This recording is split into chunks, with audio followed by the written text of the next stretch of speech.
ويكبر صعدت الحدى وقلت قولي وبابا وبلعبي أبكي ضحايا بالنهاية وبايا ويكبر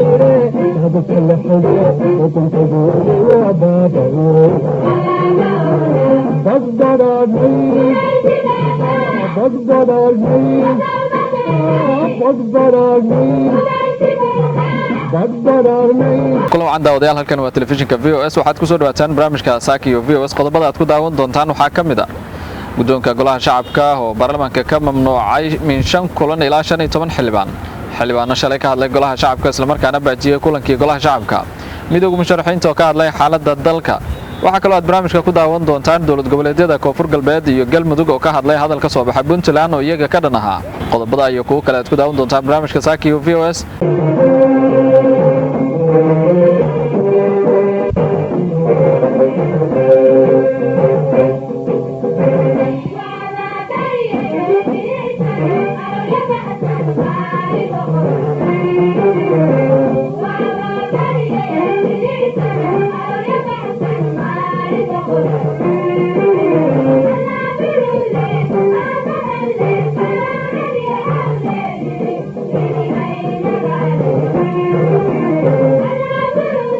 aan ku bilownay daawadayaal guddoonka golaha shacabka ayaa soo saaray magacyada 15 xildhibaan oo uu sheegay in ay carqaladeeyeen kulankii shalay ee fadhiga baarlamaanka ka soo baaqday gudoomiyaha golaha shacabka Maxamed Mursal Sheekh Cabdiraxmaan ayaa soo saaray 15 xildhibaan magacyadooda kuwaas oo laga mamnuucay in ay 5 kulan ee soo aadan ka qayb galaan fadhiyada baarlamaanka xildhibaanada laga mamnuucay kulamada baarlamaanka waxaa ka mid ah xildhibaan Cilmi Maxamed Nuur xildhibaan Xuseen Qaasim Yuusuf Iido xildhibaan Mustafa Sheekh Cali Dhuxulow xildhibaan Cabdullaahi Maxamed Nuur xildhibaan Mahad Maxamed Salaad xildhibaan Cabdirasaaq Cumar Maxamed xildhibaan Maxamuud Cabdirasaaq Beene xildhibaan Maxamed Cali Cumar Faysal Cabdulle Guuleed xildhibaan Cabdullaahi Yuusuf Xasan Alankay xildhibaan Cabdirashiid Maxamed Xidig xildhibaan Jibriil Cabdirashiid Xaaji xildhibaan Maxamed Axmed Abtidoon iyo xildhibaan Sadiiq Xirsi Warfaa iyo xildhibaan Xasan Cabdi Ismaaciil Xasan Yare waxaana guddoonka golaha shacabka warqadda ka soo baxday lagu sheegay in shanta kulan ee soo socota ee golaha baarlamaanka aanay ka soo qayb gali karin xildhibaanadaasi dowlad goboleedka Galmudug ayaa ka jawaabay hadal ka soo baxay Puntland iyadoo sidoo kalena maamulka Koonfur Galbeed isna uu ka jawaabay maamulkaasi Puntland hadalka ka soo baxay iyaga ka dhanka maalin ka horna dowlad goboleedka Hirshabelle ayaa ka jawaabay hadal ka soo baxay Puntland oo saddexda dowlad goboleed ku tilmaamay kuwa ducaf ah oo aanay jirin meel ay haystaan wasiirada Koonfur Galbeed qaarkood oo shir jiraad ku qabtay Baydhabo ayaa ka hadlaya hadalka ka soo baxay Puntland iyo sida ay u arkaan iyadoo ku xigsanayo wasiirka warfaafinta ee dowlad goboleedka Galmudug oo isna ka hadlay aragtidiisa ku aadan hadalka ka soo baxay dowlad goboleedka Puntland xanaanada xoolaha diinta iyo waqafta warfaafinta gargaarka arrimaha gudaha maaliyadda iyo macdantii biyaha waxaan halka isugu nimi inaan qabanno shirkeena jaraa'id oo ku saabsan in jawaab yar laga bixiyo arrin ku saabsanayd aflagaado oo la sameeyayna maamulka dowlad goboleedka Puntland shirkan jaraa'id waxaan uga hadli doonaa inaan ka hadalno war maalin dhaweyd ka soo yeeray wasiirka Puntland ugu magacaaban cadaaladda iyo arrimaha diinta magaciisna lagu sheegay Awil Sheekh Xamud wasiirka waxa hadaladiisa kamid ahaa hadii madaxweyne Dani uusan nabad iyo nolol oran lahayn maya waxaanu noqon lahayn sida Galmudug Hirshabelle iyo Koonfur Galbeed oo ah dawlado laciif ah isla markaana wixii la doono laga yeesho marka hore waxaan ka mahad celinaynaa wasiirada ka soo qayb galay shirkan jaraa'id marka labaadna waxaan shacabka wanaagsan ee dawladnimada iyo Soomaalinimada jecel ee reer Puntland uga tacsiyadeynaynaa nasiib darrada iyo hoggaan xumida ku dhacday oo tan iyo sanadihii ugu dambeeyay aanan helin hoggaankii iyo adeeg bixintii ay rabeen una doorteen dadkii ay hoggaami ahaan u doorteen kagana mashquulay dagaal siyaasadeed iyo ka hadlid wax aan dani ka raacayn mas'uuliyiinta dawladda Puntland oo wasiirka hadlay ugu horeeyo waxa laga rabay inay ka hadlaan culeysyada dimuqraadiyadeed iyo kuwa nololeed ee maanta reer Puntland la daala dhacayaan inta ay ku mashquuli lahaayeen dawlad daruufo iyo siyaasado dawlad goboleedyo kala haysta marka waxaan wasiirka iyo mas'uuliyiinta Puntland oo dhan weydiinayaa dawladnimada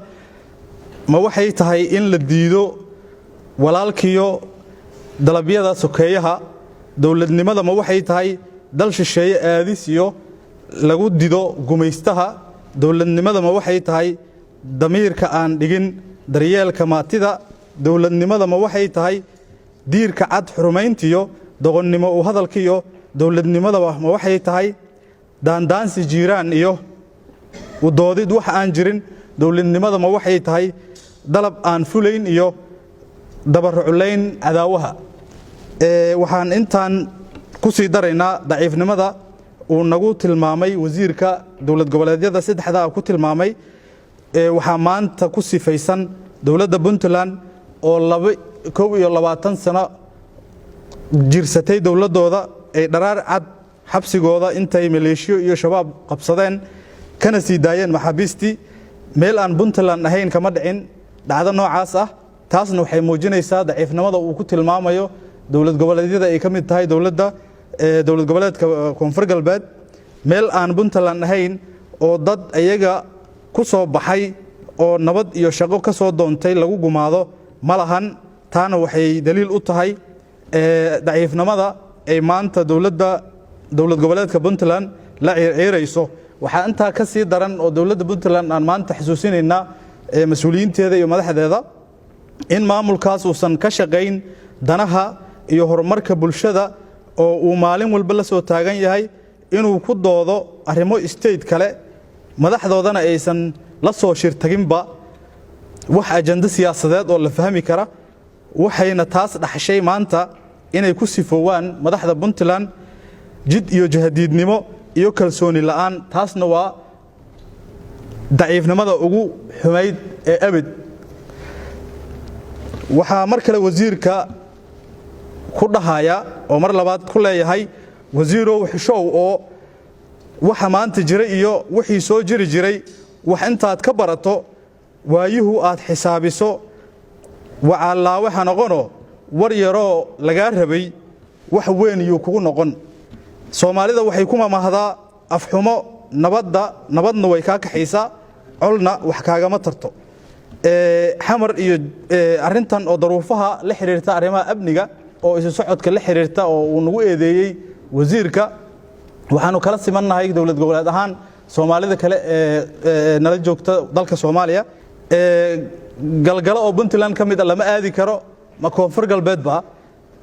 waxa kale oo jiro gobol oo dhan oo caasimadiisu tahay Bu'aale oo shabaab haysta tan iyo 2007 oo Jubbaland ah ma Koonfur Galbeed ba Soomaaliya oo dhan dibkaas way ku wada siman yihiin ma aha wax Koonfur Galbeed iyo dawlad goboleedyada magac afka lagu dhuftay ay ku kaliya yihiin mid kale waxaan rabaa inaan u sheegno madaxda Puntland oo wasiirka iska hadlay ugu horeeyo inay Koonfur Galbeed leedahay dad metela oo ugu horeeyo madaxweyne Cabdicasiis oo og wax loo doortay waxay kaloo leedahay Koonfur Galbeed wasiiro og ama garanaya wax loo magacaabay iyo xildhibaano ku suntan shaqadii ay shacabka ku metelayeen marka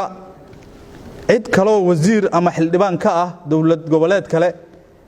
lagama yeelayo inuu qiimeyn ku sameeyo arrimaha gudaha iyo arrimaha amniga dawlad goboleedka Koonfur Galbeed cid laga yeelayana malahan inay qadiyadaas ka hadasho oo aan ahayn dadka Koonfur Galbeed u dhashay wasiirka waxa uu state-keena ugu halqabsanayo ama ugu soo hadal qabsanayo hadii ay tahay maxay madaxda dawlad goboleedyadan u garab istaagi waayeen oo ula safan waayeen madaxweyne Dani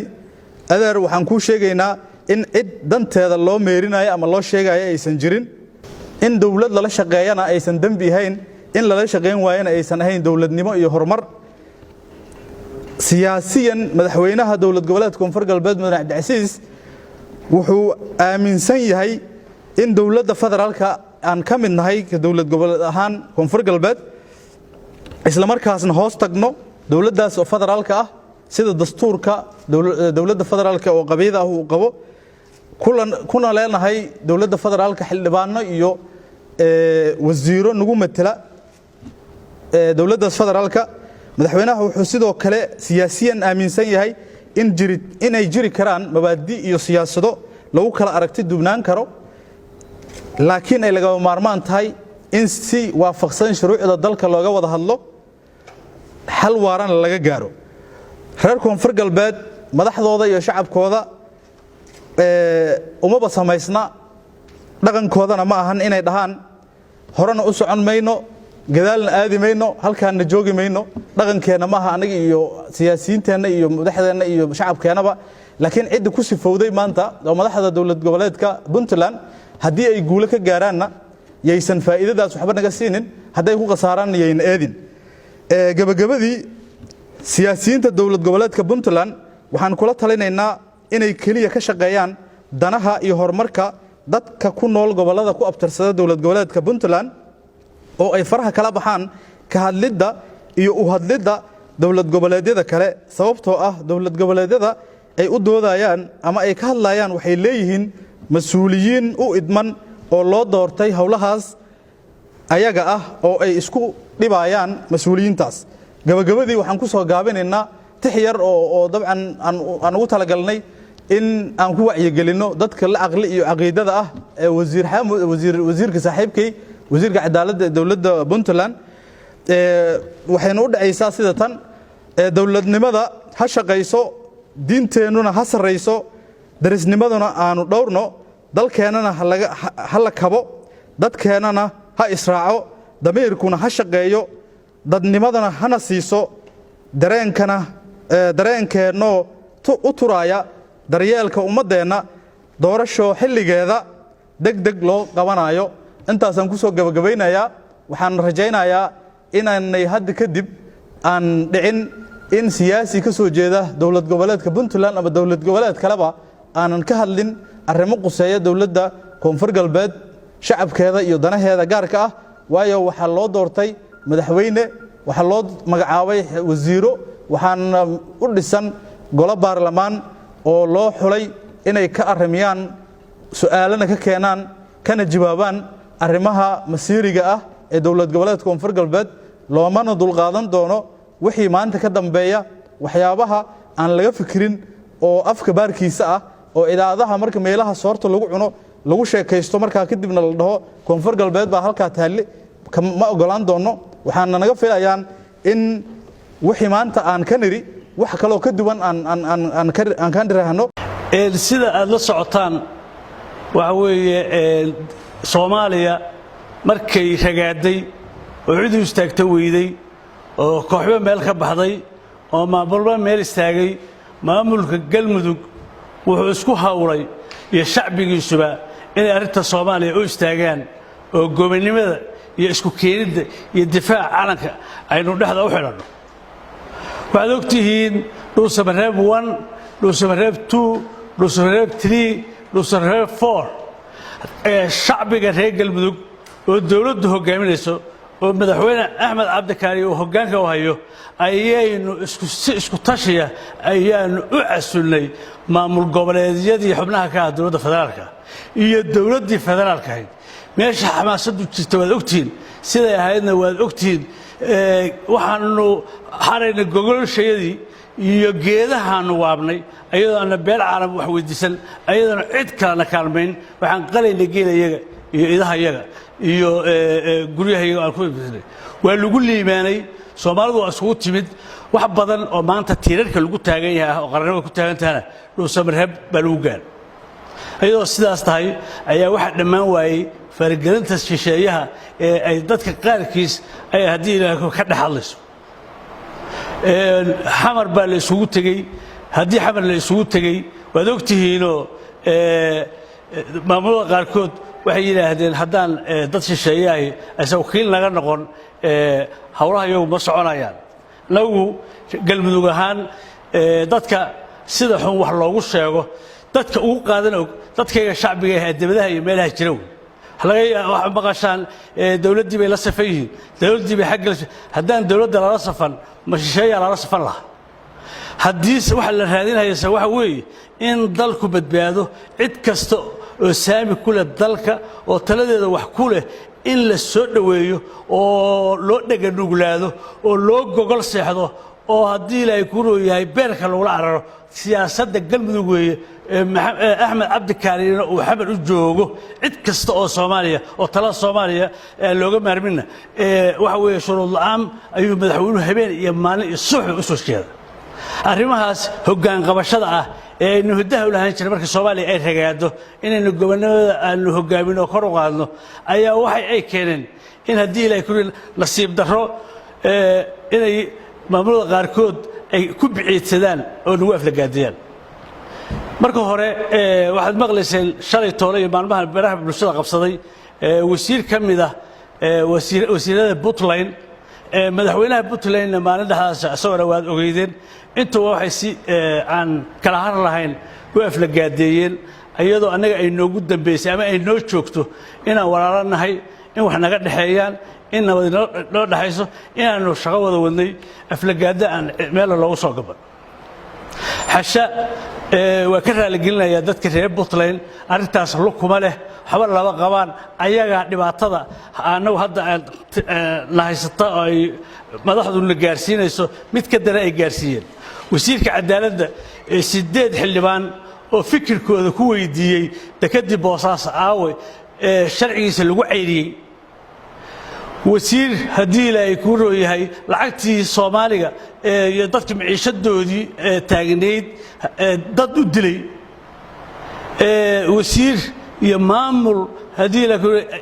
amisom ayaa taladeedu ka go'da u taagan inay annaga oo nabadoon ah oo qarannimada u taagan oo Soomaalinimada u taagan ay nagu tilmaamaan maamul ay jirin ama daciifa daciif waxa la yiraahdaa ciddii siyaasadda ka harta ama meel hoose ka joogta dadka reer Puntland hooyadii waxay ahaan jireen federaalka maantay maamulkii ugu liitay oo ugu aflagaada badnaa oo ugu waxtarka yaraa ayaa hoggaanka u qabtay waana nasiib darro maantana hooyo iska daayay ilmaheedii ma aha annagu haddii siyaasadayadu ay noqotay maanta ama federaal ha noqoto ama international ha noqoto ama maamul goboleed ha noqoto ama Soomaalida ha noqoto siyaasadda Axmed Cabdi Kaariye oo madaxweynaha galmudug kursi uu safadin miiska Soomaaliya looga hadlo awoodda markan ka dhiman galmudug magaca ka dhiman siyaasadda ka dhiman waxa weeye waxaan is leeyahay haddii ciyaaraha European League markaas fiirsanaysaan ayaa kooxo waaweyn markay Serie B ku laabtaan ay qaadan waayaan dhowr sano kuwa Serie A xigsadada jiraana kuwii Serie B ay tartami jireen haddii laabtaan aad ay ula culoobaan oo wax xigtaan Puntland iyo dadkeedu sharaf bay naga mudan yihiin waa dad taariikh leh waa dad dawlad wanaagsan leh laakiin maamulka hadda gacanta ku haya wuxuu u celiyay Serie B Serie B nimadana waxay keentay maalin walba inay caytabaan oo dad aan waxba kala dhaxayn la caytabaan arrinkaas marka dadka reer galmudug waxaan leeyahay yaan aflagaada Puntland la gaarsiinin yaan dad reer galmudug Puntland waa dad sharaf leh waa dadkii gobonnimada iyo Soomaalinimada asalka u ahaa waa dad aanu darisnahay waa dad Soomaalinimada macna la leedahay nasiib darrada hoggaan xumo ee hadda haysatana waan uga tacsiinaa Ilaahay ka saarana waa leenahay arrimaha kale galmudug ka jiraana waxaad ogtihiin socdaalaan inta ku nimid madaxweyne ku-xigeenka inta yimid cadaado waxaan ka furay shirka golaha wasiirada ayaa ku qabanay hadda madaxweyne ku-xigeenka wuxuu jiraa Caabudaaq hawlihii canshuuraha iyo haddii isku dubareedka deegaanka ayaynu meesha tan u joognaa waxaanu ilaa hubyo iyo ka sii bari ayaa waftiyada qaar tageen waxa loo kuurgalayay abaaraha iyo sida xaaladdu tahay ayadoo xabaalo adag baa jira oo ka faa'iideysan mikrofoonka waxa leeyahay inta Ilaahay wax siiyay iyo kuwa dadka kaalmeeya abaar baa galmudug ka jira gees walba oo u baahan in loo soo gurmado cudurka COVID-19 xoog buu lagu hayaa waana u tabar laanahay waana u hanuunin laanahay oo dadkayagu aad ugu hanuunsana sidaas laajiligeed ayadoo cid naga taakulayso Soomaaliya siyaasadeeda taaganna galmudug hadaan nahay dal iyo dibadba waa inaan ka raacno dhanka ah in Soomaaliya midowdo dawlad Soomaaliyeed oo xagsan oo la isku raacsan yahay laato doorashadana ay noqoto mid xalaal ah oo la isku raaco mar walba waa inay u hiilisaan hadba cidda dadka isku wada ee dalaha ka shaqeynaysa ugu dambeyntiina golaha midowga musharaxiinta ayaa ka hadlay xaaladda dalka iyo halka ay marayso afayeenka golaha midowga musharaxiinta Daahir Maxamuud Geelle ayaa ka warbixiyay dhowr arrimood oo ay ka mid tahay shir ay la qaateen midowga musharaxiinta madaxweynaha dowlad goboleedyada dalka iyo sidoo kale kulankii baarlamaanka ee shalay qabsoomi waayay iyo qodobo kale oo muhiim ah xaaladda dalka isagoo ku baaqay in wada hadal lagu dhameeyo khilaafka dhinaca doorashada ee xilligan taagan warbaahinta Soomaaliya halkan joogta aad iyo aadan idin salaamaya bulshada Soomaaliya oo aad wax u tabin doontaan waa salaamaya meel kasta ay joogaan waxaan ku salaamay salaanta islaamka assalaamu calaykum waraxmatullaahi wabarakaatuh shirkan jaraa'id waxaan ugu talagalnay golaha midowga murashaxiinta ay ugu talagaleen xaaladaha dalka iyo meelaha ay marayaan iyo dadaalada ay wadaan inay wax uga tilmaamaan ugu horeyn bulshada Soomaaliya meel kasta joogto waxaan u rajaynaynaa guul iyo baraare iyo barwaaqo abaaraha meelaha ay ka jiraan ilaahay waxaan ka baryaynaa inuu abaarahaas ummadda ka qaado taa ka bacdi annagu haddaynu nahay golihii midowga murashaxiinta waxaan wadnay dadaalo nabadeed oo runtii waqti badan aan ku bixinaynay oo ay hareereynayeen had iyo jeer dulqaad iyo aan fahamsanahay xaaladda dalka oo marayo dadaaladaasi is-umaatinadayni iyo la kulankii bulshada qaybaheeda kala gedisnaa iyo daneeyaasha arrimaha Soomaaliya ama saaxiibada Soomaaliya intaba aan wadnay saakayto waxaan dhaqdhaqaaq ugu dambeeyay wuxuu ahaa waxaan booqasho ugu tagnay halka ay ku shirayeen maamulada dowlad goboleedyada shanta dowlad goboleed madaxweynayaashooda waan la kulannay runtii waxaan u gudbinay dareenka aan ka qabno dalka xaaladda uu ku sugan yahay doorashooyinka iyo hagardaamada soo gaaray xilliyadii la soo dhaafay habka aan u aragno inay wax ku xalismi karaan konsaynka aan arrimaha qaar ka qabno waxaan arkaynay xilli doorasheedkii daahay in dowladda dhexe gaar ahaan madaxweynaha hadda xilka ka dhamaaday oo asagu sabab u ahaa inay meelmari weyso oo maalmihii ugu dambeeyey oo walaayadiisa ay soo afjarmayso oo shirkii dhuusamareeb ka soo dhaqaaqidaas ma ahane ka horna marar badan wax kasta oo doorashooyinkaas ama dib u dhigi karo ama meesha ka saari karo amba hagardaamayn karo in lagu dhaqmay hadda la soo gaaray xilli xasaas ah ay ummadda Soomaaliyeed ay u baahan tahay inay hanaankii ay ku soo heshiisay oo dib u heshiisiinteeda lagu saleeyo 4 sanaba mar in doorasho dhacdo ay tahay in la meel mariyo arrinka waxaan ku boorinay walaalaha meesha ku shirayay inay kaalinta mugale oo macnaha leh kaga aadan ay ka qaataan arrin doorashaan la isla soo dhaweeyo annagu hadaan nahay golihii midowga murashaxiinta waxa kale aan qabnaa ay tahay gacanta amniga ama hay'adaha gacanta ku hay'adaha amniga amarka iyo maaragtay hogaamintaba kulay ku yeelanayso in ay noqoto gacan midii hore aan ahayn walaalkeen Maxamed Cabdullaahi Farmaajo gacantiisa in laga wareejiyo gacan aan ammaan ku baranay ma ahan gacan aan utulid ku baranay ma ahan gacan aan wixii la isla lahaa in la isla leeyahay oo la dhaqanto ma ahan gacan dad ku maqan yihiin waaye dibadbaxa ku maqan yahay dad siyaasiyiin ay ku maqan yihiin meelo badan oo deganaansho ay ka jirtana deganaashadii ka saartay maalin la arkay wixii iyadu ay dumisay marka dambe ka sheekaysataa waxay ahayd kulankii aan la yeelanay golaha ama shirkii madaxweynayaasha maamul goboleedyada saaka ay ku shirayeen hotelka airport hotel taas markaan halkaas uga baxno qodobka labaad aan rabnay inaan maanta idin sheegno waxay ahayd arrimaha baarlamaanka ka socda runtii baarlamaanka xilligiis waa dhamaaday waxa ay wax ku bedeleen waa arrin hadda dastuur ka khilaafsan sii jiritaanka iyo meesha inay joogaan waa la gartay laakiin waxyaabo waaweyn oo amba wax kordhin ah amba waxyaabo kale ah xilligeedii lama joogo awoodeedii sharcina ma ay laha warbixinta aan helaynay oo meesha nagu soo gaaraysa waxay ahayd u heelanaan sharci jabin ah dad kala dirid ah dadka isku horkeenid ah muddo u kordhin ah maamul 4 sano aan loogu bogin maalin kale loo kordhinaa la yiraahdo gaadma ah kala wadid ah isla socoshadoodii in la dhaawacayo ah dalkan hagardaamo wixii ka dhaco waxna waa adawaad iyo meelo loo maro waxna waa cid soo alifto waxaan aaminsanahay oo ognahay oo hubinay in ay go'aan iyo abaabul ka yimid madaxweynaha xilkiisu dhamaaday Maxamed Cabdullaahi Farmaajo inay ahayd runtii aadan uga soo horjeednaa aadan u cambaaraynayna in la isku dayo in xilli xileedkii dhamaaday la soo nooleeyo ilaahay baa wixii dhinta soo nooleeyo laakiin waa soo noolaadeen markii la yiraahdo waa wax sharci darro ah oo aan la qaadan karin taasna bulshada Soomaaliyeed meel kasta joogto waxaan leenahay mana idin anfici doonto cidda sameeynaysa ma anfici doonto ayatiinka ummadda Soomaaliyeed dan uma ahan taa marka halkaas uga baxno dalka Soomaaliya meesha uu socdo ayaan waxaan rabnaa ummadda Soomaaliyeed inaan la wadaagno dalka Soomaaliya anaguna meel baan u rabnaa Soomaalidu meesha bay nala rabaan madaxweynaha xilkiisu dhamaadana meel kale u rabaa waxaan u rabnaa deganaanshaan u rabnaa nabad baan u rabnaa miisku dhammaata xaaladooda in laga dhigaan rabnaa heshiis inuu ku dhammaadaan rabnaa waxaan rabnaa waxay ku soo heshiiyeen dib u heshiisiintii carta lagu soo heshiiyey oo 4 sanaaleyna ahayd 4 sano mar in la isdoorto dastuurkan qoran inaan ku dhaqanaan rabnaa dadka Soomaaliya waxaan rabnaa cid markaas mas'uuliyadda madaxweynimada timaado dhaxal madaxweyne looga daydo oo dulqaad iyo maxaan ku yiraahdaa isku hayn iyo isu maslixid ah in laga dhaxlo sidii ku hor looga dhaxlay laakiin hadda 4 sano tagtay waxaan dhaxlaynaa hagardaamo iyo dhibaataan dhaxlaynaa marka dadka Soomaaliya anagu waxaan rabnaa arrimaha aan soo sheegnay doorashooyinkii nabadii wada hadalkii miisku dhamaatadii wada socodkii isdhowridii isdilaaantii 4 sanaaleydii intaas baan rabnaa nidaamka hadda joogo amba madaxweynaha hadda joogana waxa uu rabaa ki yimid oo kama dhigaha ahaa inuu noqdo doorashooyin hal mar dhacay oo xor iyo xalaal ku dhacay keenay iyo inta kale xoog lagu xayuubiyo xoog lagu cajajuubo la dirqiyo la waxaan ku yiraahdaa arrimo noocaas ay rabaan waxay ka fikirayaan kordhin bay ka fikirayaan arrinkaasi Soomaaliya aaminideeda waa khatar ku yahay isla socodka waa khatar ku yahay amniga waa khatar ku yahay sameeyo waa khatar ku yahay maxamed cabdullaahi farmaajo khatar ku yahay xilka wuxuu ku quman yahay inaad ku timaado sanduuq dhala ah ugana degato sanduuq dhala ah haddii sanduuqa dhalada aadan ku imaanin qor aad ku timaadid waxay ku dhamaataan soo aragnan ognahay in qoragana la isla qabsado xukunkana meesha ka baxo qarankina dumo haddii aad sanduuqa ku timaadid waa ka jidbaxa aad tiraahdid kolley la bedelo uun baa tahay laakiin waxa lagu bedelaya inay sanduuq noqdaan baa ku fiican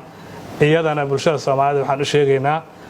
jidka anagu aan haynaa waa jidka nabadda waa jidka anagu ogeedeen waa jidka doorashada waa jidka deganaanshaha waa isla joogidii waa isdilaaantii waa dadka naga dhintay inaan dad kale ku darin jidka walaalkeen oo rabana waa boobka iyo dilka iyo qoriga walaalkeen qoriga kor u qaaday kan baan ku hayaa uu leeyahay si camali uu leeyahay qoriga marka kor loo qaado isagoo ciidan Soomaali marina gacantaada intaad kor uga hayn karto waa xadidan tahay meel uu ku dambeey doonana lama yaqaano dad badan oo siyaasadda Soomaaliya siyaabo kala gedisan soo maray ayaa qoriga ka hari waayay markii dambe qoriga asaga iska reebay waxaan rabnaa walaalkeen inuu sanduuqa ku haro laakiin asaga diidan Soomaaliya la ogaato waa mahadsantiin muddo musharax oo suntahay waxa la sheeg Soomaali keebal Saleeman Raage waxaan soo diinayaa magaca uu qayb gashay kulanka maanta waxa loo yahay in maamulada qaar madaxweynaha ee ahaan uu diray Axmed Madoobe Sidani marka midowga musharaxiintu kulanka miyay ka qayb galeen mise booqasho ay ahayd anaga kulanka waxaan u tagnay walaalaheena baan u tagnay fariimaan u wadnay aragtida annaga iyo bulshada Soomaaliyeed oo inteeda badan matalayno ayaan aragtida aan ka qabno geedi socodka iyo kaalinta iyaga ay ka qaadan karaan iyo waxa Soomaali maanta la siman ayaan u gudbinay runtii aadna way noo dhageyseen aadna way noo soo dhaweeyeen kama aanan kortagin iyaga baan wacanay way waafaqeen waa u tagnay waxaan aaminsanahay ugu tagnay dadka u tagay waa laba madaxweyne hore waa ra'iisul wasaare hore waa wasiirro hore waa gabigooda waa murashaxiin waa garaadley Soomaaliyeed aqoonyahan Soomaaliyeed faqaaraha siyaasadda Soomaaliya lagu yaqaano dad kamid ah hadaan la heli lahayn farmaajo maanta mana ku amar taagnaayeen siyaasadana kama soo dhex muuqdeen dadka soo qabtay oo keenay oo magacaabay oo ku garab isaagay iyo kuwa xilka ku wareejiyay waaye marka waa qaamaad amba soo joog Soomaaliyeed siyaasadeed ayaan ugu tagnaa meesha oo ku matalayna golaha midowga murashaxiinta Soomaaliyeed baarlamaanka Soomaaliya baarlamaan bedelay ma jiro baarlamaankii hadii la yiraahdo baarlamaankii ma shaqeynayana wax suurtagal ma aha marka si walba ha ahaatee baarlamaankii hadda waa shiray wiigaana haddana wuu shiri doonaa haddii Allah uu dilo ogolaado walwalka iyo cabsida aad ka qabtaan in baarlamaan loogu yeeray COVID ama inuu ka shiro walwalka adinka gaarkood ka qabtaan muxuu yahay baarlamaanka Soomaaliya waxa ku dhismaa dastuurka qodobadiisu waa ay cad yihiin baarlamaanka madaxweynaadkiisuna waa ay cad mararka qaarkood waxa la isku dayaa sharci baa la baasiyay shuruucdu way kala sarreeyaan dastuurka waa ugu sarreeya sharciga baarlamaanka soo saaraa ku xigo maamulada wasaaradaha iyo waxyaabaha la halmaalo iyo wareegtooyinka ku xigo baarlamaanka qodobkan oo asaga sii joogay shaqeynaya horta waa barnaamij sharciga ay soo saareen oo dastuurka khilaafsan oo 4 sano ka gadisan xataa joogistaas nafsadeedana markii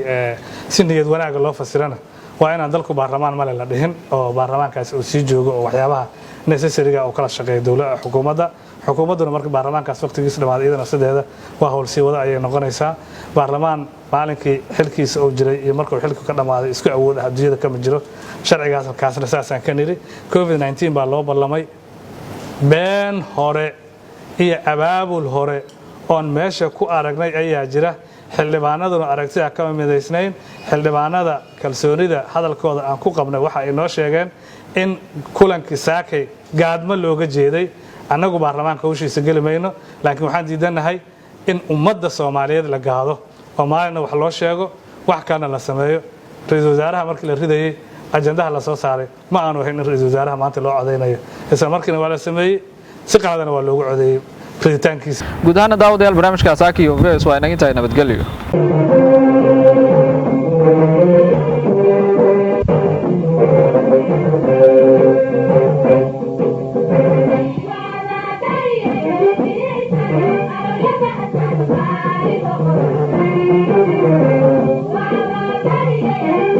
Thank you.